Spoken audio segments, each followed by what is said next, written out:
A night to remember at Vallecas, but not for Rayo Vallecano. A Friday night, match day 30 kicking us off, and it was Espanyol who came through with one of their best performances of the season.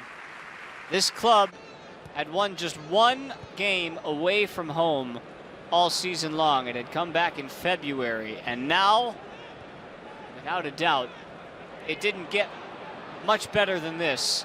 There were problems for Rayo Vallecano throughout this game. The first chance of the game fell for Antonio Roca. You thought that with that opportunity, it might be one of the big ones that passed them by. You don't know how many they're going to get in a game like this, but this turned out to be the first of many opportunities to score for Espanyol. And while Roca wouldn't take that one, despite a very nice setup, they'd have more chances. Manolo Gonzalez was waiting for those chances, and the first one would come after a long ball over the top for Javi Puado to chase. He did enough to earn a corner, the first of the night, and with the ensuing corner, Rayo would begin to falter. Espanyol started things off right. Edu Exposito sent it in, and watch for number 6 in purple, Leandro Cabrera. He gets his head to it, and Randy Inteca could not keep it out. Despite being there to try and help it off the line, Espanyol strike first. The fans that made the trip to Vallecas happy. Manolo Gonzalez stoic, understanding that there was a lot more football to be played in this game, although the goal from Cabrera, his third of the season. It's the first time that the 33-year-old has ever scored 3 goals in a season in LaLiga. But slips continued to be a problem for Rayo, and this was one of them. Just a comedy of errors, really, and it sets up Roberto Fernandez to score his third for Espanyol. 4 minutes apart. Espanyol making a mockery of things in Vallecas, and it comes off of the turnover. Bodies flailing everywhere. Inteca was one of them. He slips. He tries to keep Cabrera off the ball, who manages to get it away. The little deflection finds its way to Puado after Hernandez just really defends poorly. It's just the only way you can describe it, and Puado lays it off unselfishly for Roberto, who puts it home and makes it 2-0. It's the first time all season that Espanyol have scored 2 goals in a game away from home, and they almost made it 3 with Puado here in the first half. It was at this point that the fans were really starting to get restless. The defense for Rayo was a sieve, and they were being let in at all times throughout this game. More clumsy play from Inteca. In this case, looking for the overhead kick. The new orange ball being put into circulation for the first time. The remainder of the year will have it look like that. Espanyol continued to push, and you can see how much space was given for a man of Puado's stature. You can't do that, and this was an excellent save from Batalla to keep it 2-0 at the time. Puado getting into those spaces and setting up a curler on his right foot. If it wasn't for the intervention from Batalla, it would have been a problem.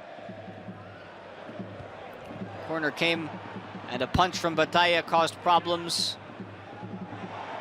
Eventually, Rayo were able to get it clear, but only as far as Paul Lozano, whose shot sailed over the crossbar.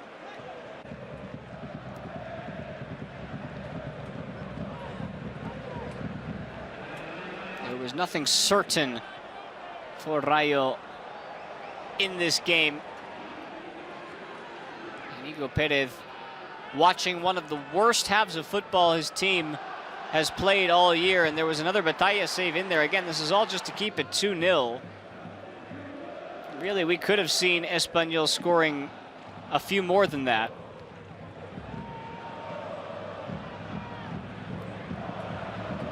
And at some point, you had to wonder what the backline defense was doing. Espanyol just continued to attack the target time and time again. Carlos Romero dragging his shot wide. Looking for a sliver of something in the first half. This cross was the one chance that Alvaro Garcia had to put a shot on the target, and he pushed it wide. The initial cross from Andre Raciu.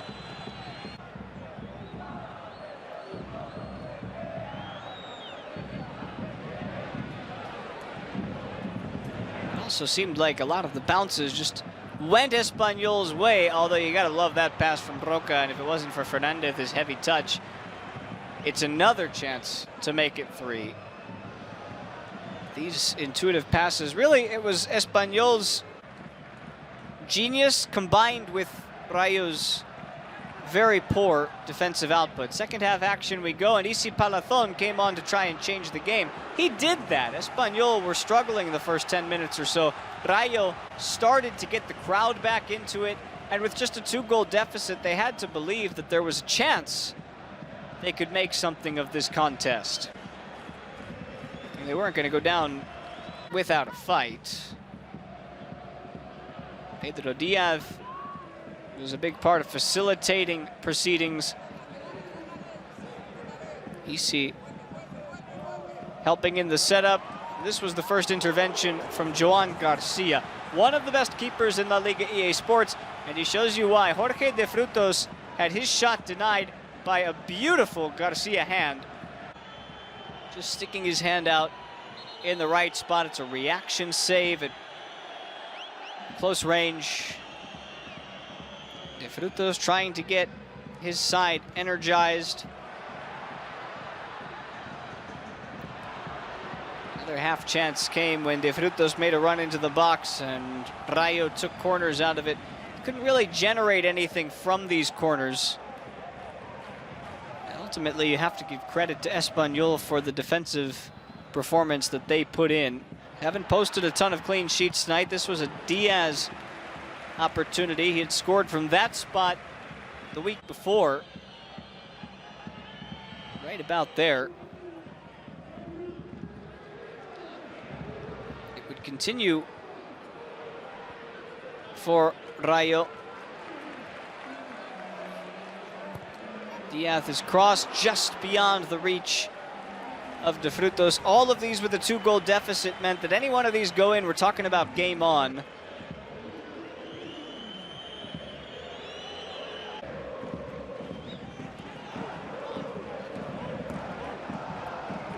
Isi distributing.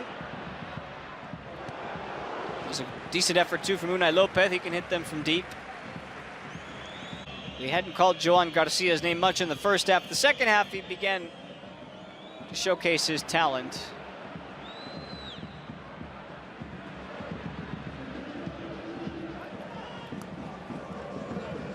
All of these saves made it possible for Espanyol later to come in with their biggest moment of the night, and for Rayo, just more disappointment. Garcia again, one to another. Alvaro denied by Joan. Took it first time, but the reflexive action of Joan Garcia keeping Rayo out of the net, and then eventually it would be a problem time for Pate Cis. Cis helping Roberto Fernandez up, who scuffed one over the bar, but the follow-through here is what the VAR ended up looking at. First, to see whether or not the initial play was deemed to be onside. It was. Eventually a penalty handed out and a yellow card for Cis. And it was Javi Puado, the captain, who stepped up and dispatched his 10th goal of the season for Espanyol to make it 3-0. And that truly turned it into a night to remember for for Los Pericos. Puado's 10th.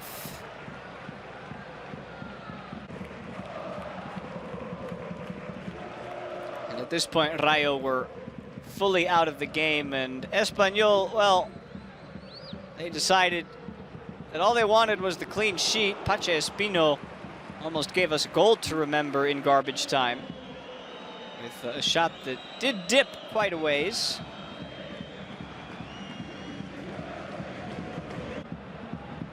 Espanyol would be looking for one more opportunity to cause chaos, and it would not come here though. Puado was in clean. His chip, while effective to work its way over Batalla, couldn't put it on target.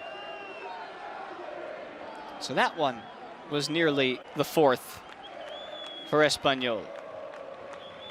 But what they craved was a 4th, perhaps from somebody else. Was it Marash Kumbula? No. The man on loan from Roma could not direct this one on target, but they would get it, I promise you, and it came from a man who hadn't scored in La Liga in 2 years. Pere Milla finally gets one for Espanyol, his first of the season.